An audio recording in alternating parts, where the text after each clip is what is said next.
ପୂର୍ବପୁରୁଷ ମାନେ କହି ଯାଇଥିବା କିଛି ଗୁରୁତ୍ୱପୂର୍ଣ୍ଣ ଟିପ୍ସ। ନମ୍ବର 1, ରୋଷେଇ ଘରର ପୂର୍ବପଟ କାନ୍ଥରେ ବାଲଗୋପାଳ କୃଷ୍ଣଙ୍କର ଲହୁଣୀ ଖାଉଥିବାର ଫଟୋ ଲଗାଇଲେ ଶୁଭ ଫଳ ମିଳିଥାଏ। ନମ୍ବର 2, କୌଣସି ମନ୍ଦିରକୁ ଗଲେ ପ୍ରଥମେ ସେ ମନ୍ଦିରରେ ଥିବା ଭଗବାନଙ୍କ ବାହନକୁ ପ୍ରଣାମ କରନ୍ତୁ, ତାପରେ ଘଣ୍ଟି ବଜାନ୍ତୁ ଏବଂ ତାପରେ ଗର୍ଭଗୃହକୁ ପ୍ରବେଶ କରନ୍ତୁ। ଭଗବାନଙ୍କ ଦର୍ଶନ ପରେ କିଛି ସମୟ ପାଇଁ ମନ୍ଦିରରେ ବସନ୍ତୁ। ଏହା କରିବା ଦ୍ୱାରା ଭଗବାନଙ୍କ ଦର୍ଶନର ସିଦ୍ଧି ପ୍ରାପ୍ତ ହୋଇଥାଏ।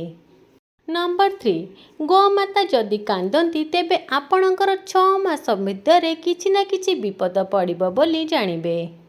ନମ୍ବର 4, ଯଦି କଳା ରଙ୍ଗର ପେଚା ଘର ଭିତରକୁ ପଶିଯାଏ ତେବେ 15 ଦିନ ମଧ୍ୟରେ କିଛି ଅଶୁଭ ହେବ। ପ୍ରତିକାର ସ୍ୱରୂପ ହେଉଛି ଯେକୌଣସି ଗୁରୁବାର ଦିନ ଟିକିଏ ହଳଦୀ ଭୂମିରେ ଢାଳି ଭୂମିକୁ ଲିପି ଦେଇ କଳା ରଙ୍ଗର ଅପରାଜିତା ଫୁଲ ରଖି ମୁଣ୍ଡିଆ ମାରନ୍ତୁ।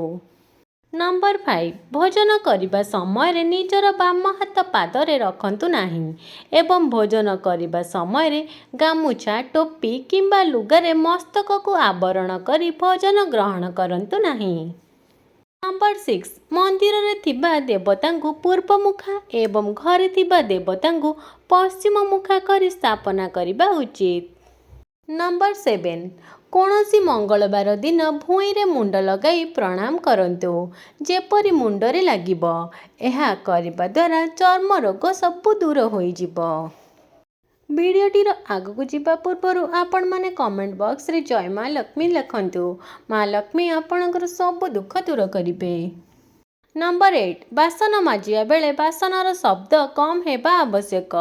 ନାରୀମାନଙ୍କ ହାତରେ ପିନ୍ଧିଥିବା ଚୁଡ଼ିର ଶବ୍ଦ ମଧ୍ୟ କମ୍ ହେବା ଆବଶ୍ୟକ। ନମ୍ବର 9, ପ୍ରତ୍ୟେକ ଦିନ 8 ଗ୍ଲାସ ପାଣି ପିଅନ୍ତୁ।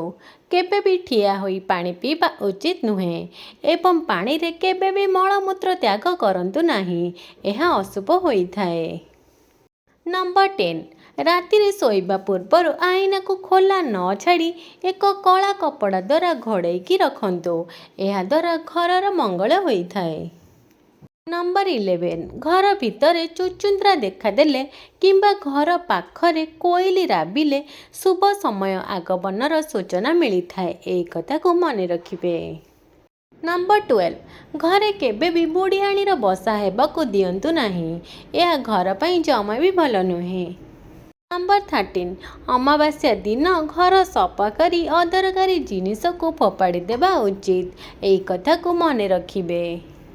ନମ୍ବର 14, ରାତିରେ ପେଚା ବୋବେଇବା, କୁକୁର କାନ୍ଦିବା, ଗାଈ ଲାଞ୍ଜ ଉଠାଇ ବୋବେଇବା, ବିଲେଇ କଳହ କରିବା ଇତ୍ୟାଦି ଅଶୁଭ ସଂକେତ ହୋଇଥାଏ।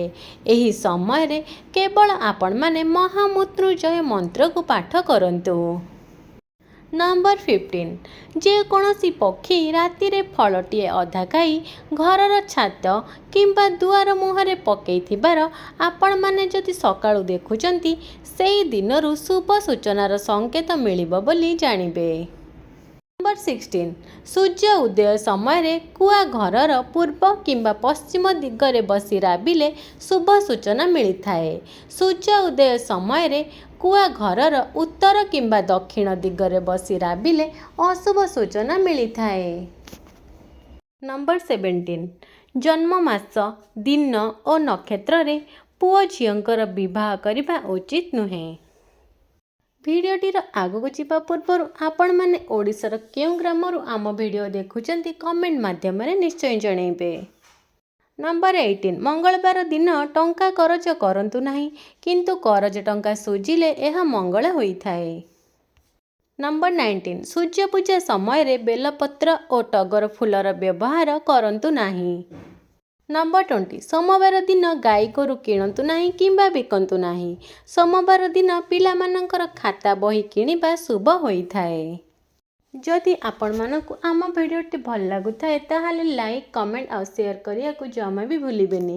ଆଉ ଯଦି ଆପଣମାନେ ଆମ ଚ୍ୟାନେଲକୁ ନୂଆ କରି ଆସିଛନ୍ତି ତାହେଲେ ଗୋଟେ ସବସ୍କ୍ରାଇବ୍ ନିହାତି କରିଦେବେ। ଜୟ ମା ଲକ୍ଷ୍ମୀ।